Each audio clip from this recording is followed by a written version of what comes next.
Voici le récit de Jean-Jacques Dessalines, le père de la patrie.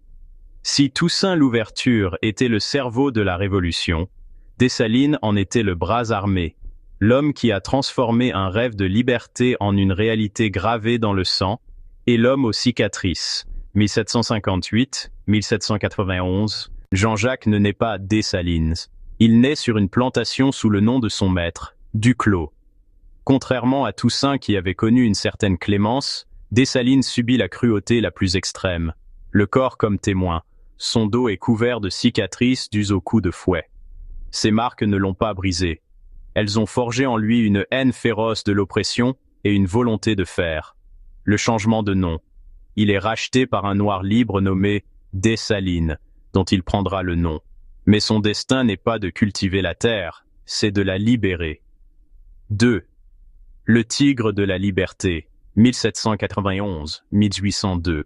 Dès le début de la révolte, Dessalines se distingue par son courage suicidaire et son génie tactique.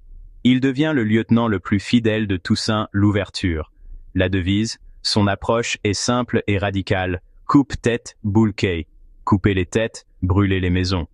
Il comprend que pour gagner contre une puissance coloniale, il faut détruire tout ce qui permet aux colons de rester. Le Crête-à-Pierrot. Lors de cette bataille légendaire, face à des forces françaises bien supérieures, il lance une torche près d'un baril de poudre et crie « Je ne veux garder avec moi que des braves, que ceux qui veulent redevenir esclaves des Français sortent du fort. » Personne ne sortit.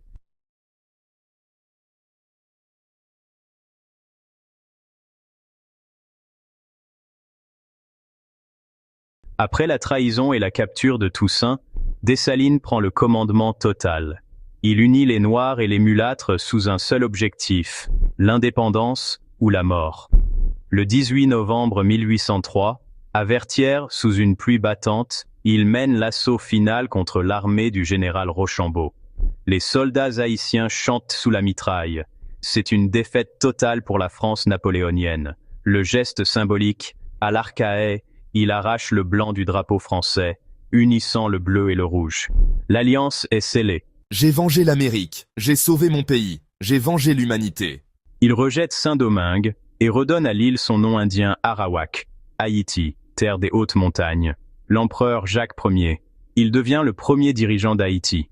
Son règne est marqué par une volonté de protéger la terre. La terre appartient à ceux qui la travaillent et d'empêcher le retour des colons. La fin tragique, visionnaire mais souvent dure, il est assassiné en 1806 au Pont Rouge suite à des complots internes. Ses derniers mots auraient été pour la défense de